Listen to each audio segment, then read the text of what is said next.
Hello everyone, welcome to back my channel. कैसे हैं आप लोग? आशा करते हैं आप लोग स्वस्थ होंगे, मस्त होंगे। आप लोगों की पढ़ाई लिखाई ठीक ठाक से चल रही होगी।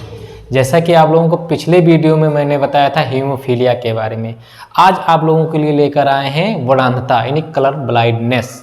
तो जैसा कि आप जानते हैं कि वर्णांधता भी एक क्या है, एक लिंग सहलग्न रोग है जो इसके एलील जो होते हैं एक्स गुणसूत्र पर ही पाए जाते हैं, इसके जीन वाई गुणसूत्र पर नहीं पाए जाते हैं। तो आज हम वर्णांधता के बारे में पढ़ेंगे। और वर्णांध व्यक्ति जो भी होते हैं, आप लोगों को पता है कि ये लाल हरे रंग की पहचान नहीं कर पाते। तो आइए हम वर्णांधता के बारे में पढ़ते हैं। तो देखिए यहाँ पर आप क्या लिखा है, वर्णांधता कलर ब्लाइंडनेस। क्या है? Colour blindness. तो वर्णांधता जो होती है, सबसे पहले ये जानेंगे कि वर्णांधता की खोज किसने की है। तो वर्णांधता की खोज सर्वप्रथम आप देख रहे हैं हार्नर ने सर्वप्रथम वर्णांधता की क्या है, खोज की है। हार्नर एक वैज्ञानिक थे, उन्होंने क्या किया है, वर्णांधता की खोज की है। और जो वर्णांधता रोग है ये क्या, लिंग सहलग्न रोग है। कैसा रोग है? लिंग सहलग्न रोग है। और आप देखते हैं कि वर्णांध व्यक्ति लाल हरे रंग में अंतर नहीं पता चलता, लाल हरे रंग में अंतर का पता नहीं चलता, अतः इसे लाल हरा अंधापन या प्रोटोन दोष या डेल्टोनिज्म भी कहते हैं। क्या कहते हैं? डेल्टोनिज्म भी कहते हैं। ऐसा नहीं कि वर्णांधता को केवल वर्णांधता ही कहते हैं, कलर ब्लाइंडनेस ही कहते हैं। इसे लाल हरा अंधापन भी कहते हैं, वर्णांधता को प्रोटोन दोष भी कहते हैं और डेल्टोनिज्म भी कहते हैं। आपको पहले ही बताया गया, इसका जो जीन होता है एक्स गुणसूत्र पर होते हैं, वाई गुणसूत्र पर इसके एलील का क्या होता है, अभाव होता है। वाई गुणसूत्र पर इसके एलील नहीं पाए जाते हैं, केवल किस पर पाए जाते हैं, एक्स गुणसूत्र पर ही पाए जाते हैं।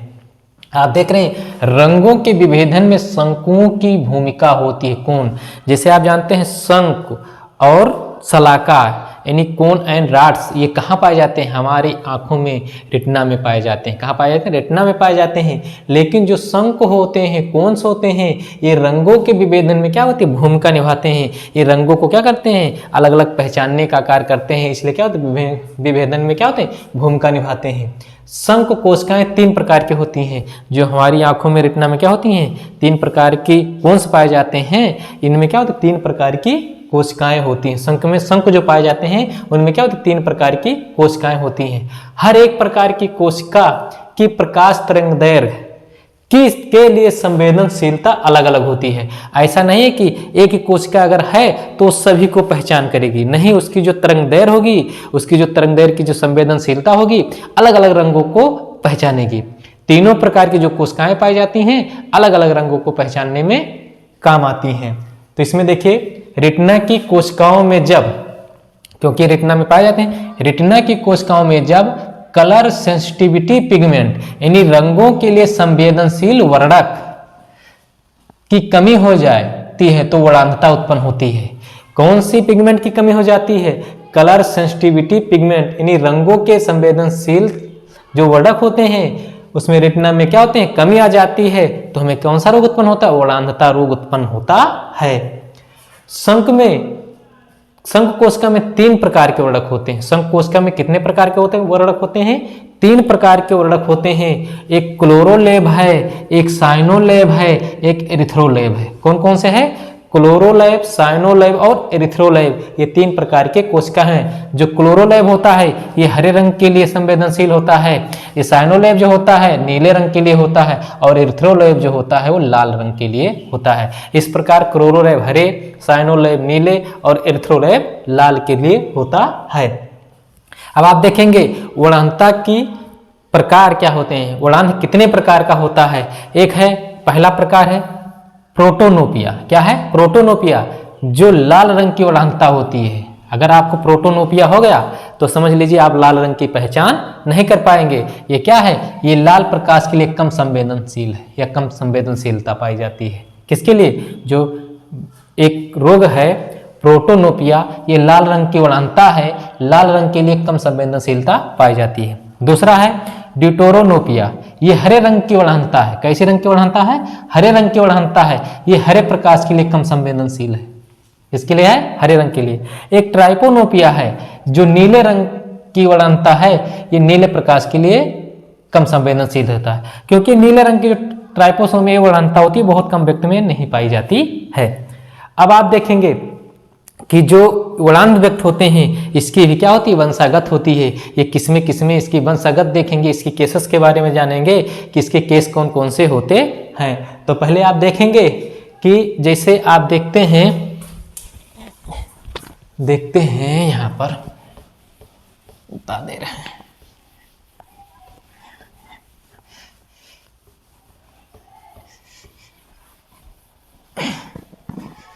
देखिए जैसे यहाँ पर आप जानते हैं कि वर्णांध व्यक्त है, तो जैसे XX है तो ये क्या है, सामान्य मादा है। क्या है, सामान्य मादा है। तो यहाँ पर दिखाया गया, आप देख सकते हैं कि X गुणसूत्र होते हैं, सामान्य मादा होती हैं।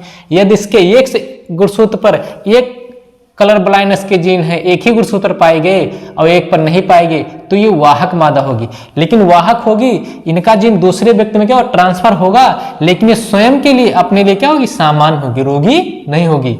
अगर इसके दोनों X गुणसूत्र पर क्या होते हैं, कलर ब्लाइंड के जीन पाए जाते हैं, तो ये मादा जो होगी वर्णांध होगी। आप देखेंगे यहाँ पर ये क्या है, XY किसमें पाए जाते हैं, नर में पाए जाते हैं। अगर XY पर हैं तो ये क्या है, सामान्य नर है। यदि इसके X गुणसूत्र पर क्या होते हैं, पाए जाते हैं कलर ब्लाइंड के जीन, तो क्या होते हैं, वर्णांध नर होते हैं। क्योंकि वाहक केवल स्त्रियां होती हैं, नर या तो सामान्य होंगे या तो क्या होंगे, रोगी होंगे। तो आइए देखते हैं कि जैसे एक क्वेश्चन है, मान लीजिए एक वर्णांध पुरुष का विवाह, किसका, वर्णांध पुरुष का विवाह सामान्य स्त्री से हो जाए। किससे हो जाए, सामान्य स्त्री से हो जाए, तो उनके संतानों में इसकी वंशागत क्या होगी। तो वर्णांध पुरुष आप देख रहे हैं XY पाया जाता है और इसके X गुणसूत्र पर क्या होंगे, इसके जीन पाए जाएंगे। सामान्य स्त्री, तो सामान्य स्त्री में एकदम सामान्य होगा। अब इसमें आप देखेंगे इसके संतान कैसे पैदा होंगे, आप देख सकते हैं इसके माध्यम से XX XY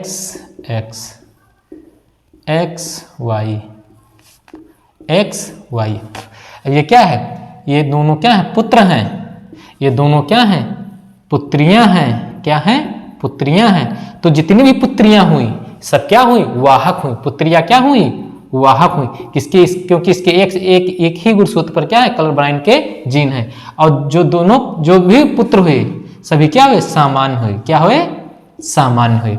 इस प्रकार क्या हुई, जब वर्णांध पुरुष का विवाह सामान्य स्त्री से होगा तो क्या होगा, जितने भी पुत्रियां होंगी वाहक होंगी और जितने भी पुत्र होंगे क्या होंगे, सामान्य होंगे।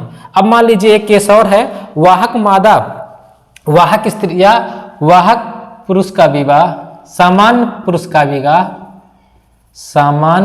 का विवाह वाहक मादा से हो जाए। क्या हो जाए, वाहक मादा से हो जाए। सेकंड केस इसको मान लीजिए, केस सेकंड। अब सामान्य पुरुष, तो ये क्या है, सामान्य पुरुष है ना। और वाहक मादा, क्या है, वाहक मादा का विवाह हो जाए, तो आप देखेंगे कि सामान्य पुरुष का विवाह वाहक मादा से हो जाएगा, तो आने वाले संतान क्या होंगे,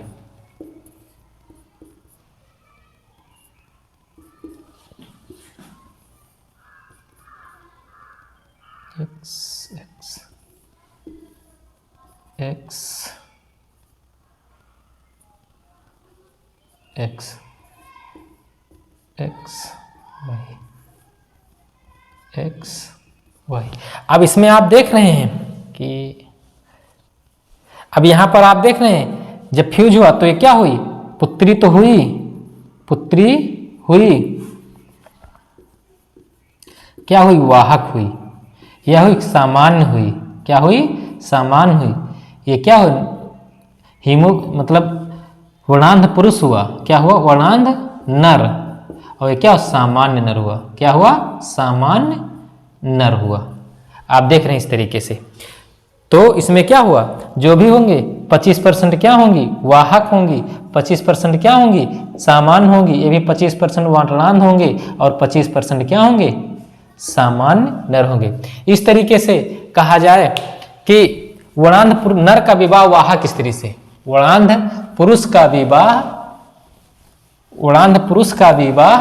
वाहक मादा से, वर्णांध पुरुष का विवाह वाहक स्त्री से या वाहक मादा से। तो वाहक मादा आपका ये हो गया और वर्णांध पुरुष आपका ये हो गया।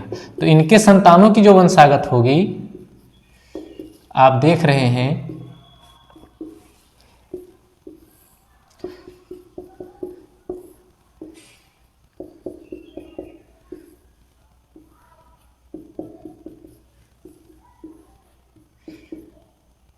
आप देखिए, क्योंकि आप देख रहे हैं कि ये क्या हुई, ये वर्णांध मादा हुई। क्या हुई? वर्णांध मादा। ये क्या हुई? वाहक मादा। ये क्या हो गया? वर्णांध पुरुष। वर्णांध पुरुष, अरे वर्णांध पुत्र, वर्णांध पुत्र। और ये क्या हो गए? सामान्य पुत्र। इस प्रकार क्या होती है, जो मान लीजिए वर्णांध पुरुष का विवाह वाहक स्त्री से हो जाए तो होने वाले जो संतान होंगे क्या होंगे? 25% क्या होंगे? वर्णांध मादा होंगी। 25% क्या होंगे? वाहक मादा होंगी। 25% क्या होंगे? वर्णांध पुत्र होंगे। और 25% क्या होंगे? सामान्य पुत्र होंगे। तो इस तरीके से आप इसको देख सकते हैं और आशा करते हैं आप लोगों को वीडियो समझ में आया होगा। तो वीडियो को लाइक शेयर सब्सक्राइब जरूर करिएगा और नेक्स्ट टॉपिक आपको नेक्स्ट वीडियो में। Thank you so much.